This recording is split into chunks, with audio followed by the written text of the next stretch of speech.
if healing didn't require touch, effort, or even words?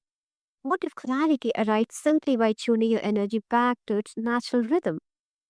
Today's conversation is a soft spark about subtle energy, ancient tools, and remembering how aligned you already are. Welcome to Soul Sparks, the podcast where small insights create quiet shifts within. I am Saima, and today I am joined by a illuminating guest, Scarlett Seebach, Reiki Master, Crystal Healing Specialist, Human Design Reader, and the creator of Astral Reiki, a non-touch, precision-based energy modality designed to retune the energy field and replenish light. In this episode, we'll explore Reiki beyond the physical, the intelligence of crystals, and how human design helps us live in alignment, gently, intuitively, and without force. So, Scarlett, welcome to the show. Thank you so much for having me, Saima. It's a joy to be here. I'm very excited. You're warmly welcome. It's an honor to have you here, and I'm excited too. So, let's dive in. So, Scarlett, before we get into techniques or systems, I'm really curious what first opened your awareness to subtle energy as something you could feel, not just believe in? Hmm. Okay, so my awareness of subtle energy, like it probably started as a small child. Um I was always a little bit of one of those different kids who saw the things they weren't supposed to see and heard the things they weren't supposed to hear and all of that jazz, and it very much upset all the religious people around me, and so I probably spent a fair amount of time doing my dead level best to shut all of that down. But in my 20s, when I finally left the church, I found myself in a truly remarkable amount of pain. It was kind of like everything that I had been hiding from everyone just bubbled its way into my muscles and my tendons, and I swear sometimes even my bones. And I was in so much pain I could barely function. And so I went to all the doctors and, told them, and some of them told me to lose weight, some of them told me it was all in my head, some of them tried to offer me steroids and opiates, and I was just not down for that. But eventually, I saw this doctor who I think they specialize in some sort of blood disorder or something. And they looked at me and they said, "There's nothing we can do for you." And I know what I was supposed to feel in that moment. I know that when someone looks at you and says there's nothing that they can do for you, you're supposed to feel hopeless. But all I felt was this giant wash of relief. I just thought, "Okay, that's great. I can finally stop doing this. No more needles, no more weird palpitations, no more of any of this nonsense." And I started my own journey into massage therapy and acupuncture, which led me into Reiki. And my Reiki therapist is really the one who helped me remember just how much I am supposed to be able to see and feel and hear and all of that. And it wasn't long until she explained to me that I needed to be a Reiki therapist too. So that is pretty much how that happened. So That really makes a lot of sense, Scarlett. And I would say that what really stands out in what you shared is how embodied that awakening was. I feel that it wasn't an abstract idea or something you adopted intellectually. It came through pain, like you said, transition, and a very real need to reconnect with yourself. And the way Reiki became something you could see and feel rather than just conceptually understand gives so much depth to your journey. Honestly, it reminds us that awareness often opens through lived experience and not belief, and the way you put that was really remarkable. Now a lot of people hear words like reiki or energy healing and assume it's passive, honestly. So what do you think people most misunderstand about energy work? that it's not passive for the experiencer at all. Energy work actually only really works if you let it work. Too many works there, but it's very much, the person who is delivering the energy mechanism, be that Reiki or healing touch or the many hundreds of other energy healing modalities that are out there, they're all basically the same. And that is, you are a conduit for the energy. And the person that you are delivering that energy to is really the person who decides what to do with it. Um, we're just piping, basically. We're just the pipe for the water, and you're the one who decides how to wash your hands.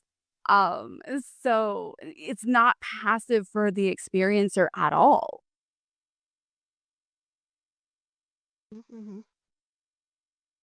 You put that in a very, I would say, great way. I really appreciate that how simply and clearly you put that. Saying energy work only, works only if you let it work, brings responsibility back to the person receiving it.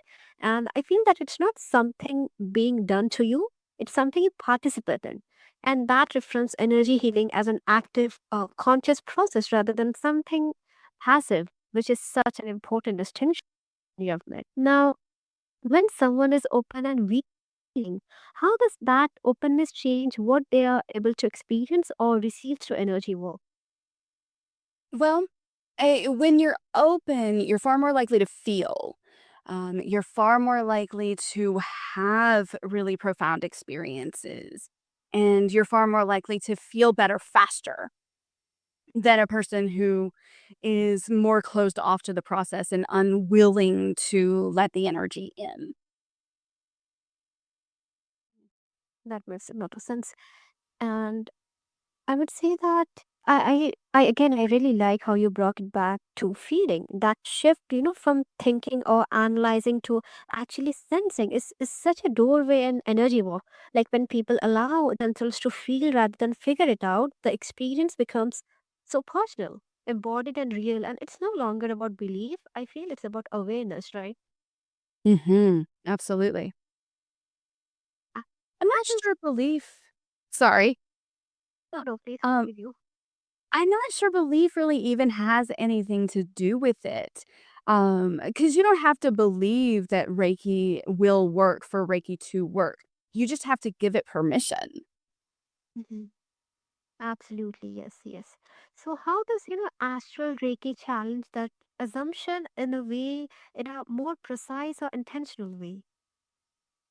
So with astral Reiki, okay, we'll start with traditional Reiki. With traditional Reiki, what you're doing is you're basically channeling life force energy through the top of your head all the way down to the tips of your toes, then back up and out your hands. So, with traditional Reiki, that energy passes through your entire body before it gets to your client. And that is why in traditional Reiki, if you've ever taken a class, they're very, very focused on eating clean, doing your work, making sure that you feel good, making sure that you're positive, all of that, because your body affects the energy that comes out of your hands. It can't not, I mean, that energy's going through your entire body before it comes out. That's going to make a difference. With astral Reiki, I'm actually kind of eliminating my physical body altogether from the equation because I am taking my soul or consciousness or light body or astral body, whatever you want to call it, it's all the same thing. I like to call it my light body. So I am taking my light body out of my physical body and I am bringing that light body over to my client and their physical body and their light body. And I am channeling that life force energy directly through my light body. So it tends to be a much cleaner experience. So it tends to be a bit more intense than you might experience, especially with distance Reiki, but sometimes even with in person Reiki. Depending on the practitioner, everybody's capacity is a little different. The reason that I say that it's precision work is that, in Reiki, we are taught to just let the energy flow, and that the Reiki and the client will make the decisions, and will decide where best to put that energy. But that's really assuming that the Reiki and the client both know for sure what's in your client's best and highest good. And don't get me wrong, that can absolutely be true. But when I'm in that space, it's very, very easy for me to tell where blockages are. And it's very easy for me to just very quickly and very precisely remove those blockages and fill that in with light. So the whole thing's just a little bit more efficient and definitely more intense. Mm-hmm.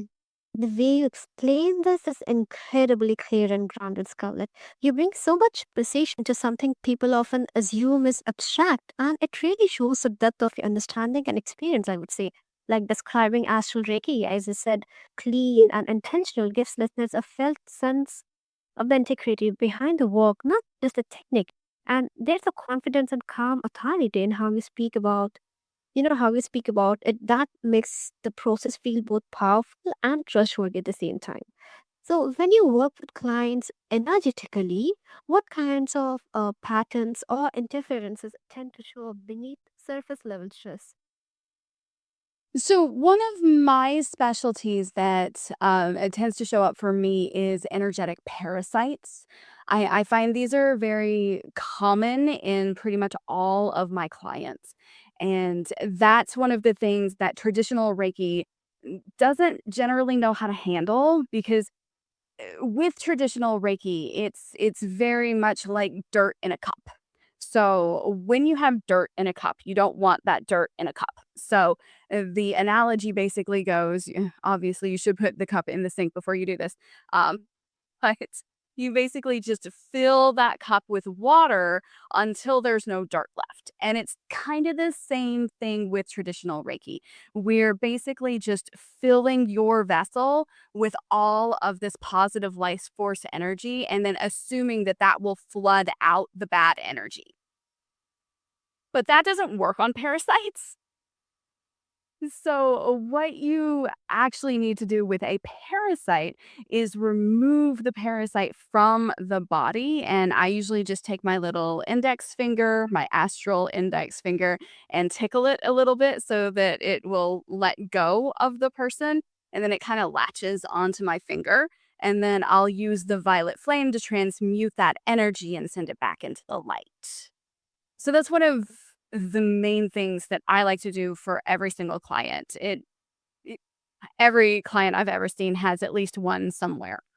Um, so the other thing is definitely replenishing light, and that's what any traditional Reiki therapist is always doing. They're replenishing light, and I do the same thing. I just probably hit it in a few more areas than you might be used to. Depending on the person's human design type, I like to try to hit multiple chakras at once while I'm replenishing light for the sake of efficiency. Now, that's gonna vary from person to person, and I always modulate that based on how much it looks like their system can take. Hmm. The clarity with which you speak about that really stands out, Scarlett. Like naming energetic parasites, brings language to something many people sense but don't know how to identify. And it shows the depth of your experience in this work. And the way you distinguish what you encounter from what traditional Reiki is trained to handle adds an important layer of understanding about how precise and specialized this kind of energetic work can be. So, do you notice these patterns connecting to how people live out of alignment with their natural design or energy? That varies from type to type, that varies from person to person, but, there definitely are some patterns when it comes to conditioning. If you talk about human design, it's really obvious to see with, people's defined and undefined centers. A really common thing that you will see, like, just as an example, I've got a couple of friends who have wide open G centers in human design. And people with open G centers and even undefined G centers, really, they really struggle with the concept of them being lovable. They genuinely, on almost like a core level, have taken in the conditioning that they are not lovable. So they will work really, really hard to serve others in order to like earn love. Um, and one of their biggest lessons is to learn, that they are inherently lovable and there's nothing that they can do to earn love because love is not earned. It is just there. Um, and so that's just one example. We could go through every single center if you want, but that one I find people really struggle with that one who have undefined G centers. So. That makes sense. So now, for someone listening who feels drained or stuck or off, but can't explain the reason, like why they're feeling drained or such way. So how might energetic misalignment show up in everyday life? I mean, feeling drained, really. If you're chronically drained of energy, you probably are misaligned. You probably have been leaking energy all over the place. And that's very common for people who don't know how to protect themselves and don't know how much they are leaking and how much they're taking on from other people. But if you're feeling constantly drained, there's usually actually, in addition to you desperately needing your light replenished, which is usually quite true, there's usually some sort of underlying emotion in addition to the exhaustion. Um, and actually, human design gives us a little bit to go off of there. For me, since I am a manifester, the underlying emotion that I had that was the biggest for my misalignment was anger. And I, for a very long time, was angry all the time and did not know it. And nobody was more surprised than me when I started really figuring out that I was angry and figuring out how to express that anger and move through that anger so that I didn't have to hold on to it anymore. And that alone, it just created so much energy in my life, and it made such a giant difference to just let go of the anger that I needed a certain level of self-awareness to even know that I was holding. But most people are not manifestors, most people are generators. So the underlying emotion for a generator that is usually causing that misalignment, well, not necessarily causing, but is definitely a symptom of the misalignment, and definitely causing you to feel that exhaustion is frustration.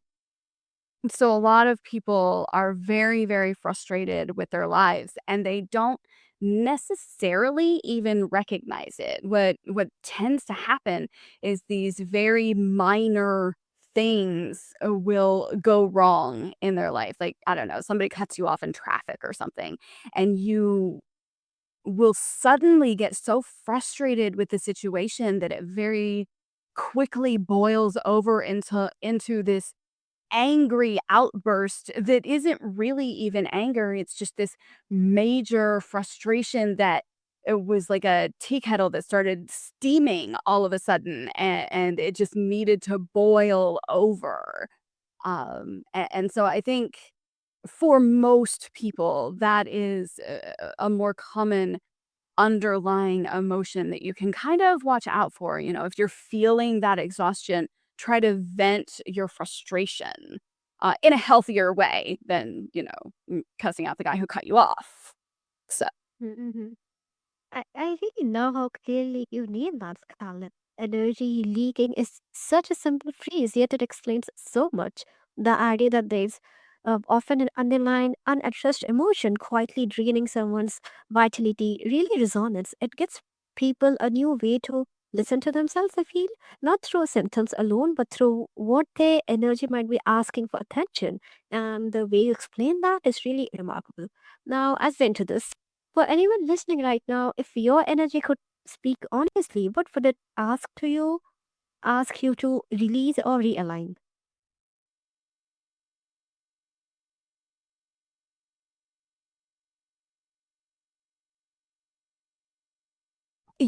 I think culturally that's probably gonna be different for everyone. I think, but a great lot of the time, we live under certain constructs as a world society, and I think it probably varies from person to person, most definitely. But if we wanna get super broad, in general, if you are a woman, you are expected to give. And if you are a man, you are expected to be strong. Neither of these things is sustainable. We cannot be expected to give all of the time, and we cannot be expected to be strong all of the time. So, really listening to where those pressures are coming from. And I think I wanna say fighting back against that to a certain degree, but not in, like, the literal, "Let's go to war" kind of way, but more in the sovereignty kind of way, like, I get to choose who I serve, and I get to choose who I am strong for, and I get to choose when I serve, and I get to choose when I am strong. Does that answer the question? Yes, yes, yes, yes. That's what I was. That was a really great reply, and I really appreciate how grounded and empowering that perspective is. Like what you're pointing to feels deeply liberating. That strength isn't coming, isn't something we owe the world at all times, and service doesn't mean depletion. And the idea that we get to choose where our energy goes, who we show up for, and how we remain strong feels like such an important reference, especially in cultures that glorify constant giving. And there's a quite permission in what you're sharing. And I surely think that many listeners will feel seen by that. Now, for listeners who feel called to uh, explore your work or astral Reiki further, where can they find you? So the best place to find me is on my website, which is yourabundantdesign.com, or if that's too hard to type, astralreiki.net. And I have a newsletter that I send out about once a month, and I'm going to be starting some crystal classes here soon. So if you sign up for that newsletter, you will be the first to know about them when they come out. Okay. That's great to hear. So, Scarlett, thank you for sharing this space with us on Soul Sparks. And listeners, if something from today lingered with you, let it. Sometimes the smallest insight creates the deepest shift. Until next time, stay curious and stay alive.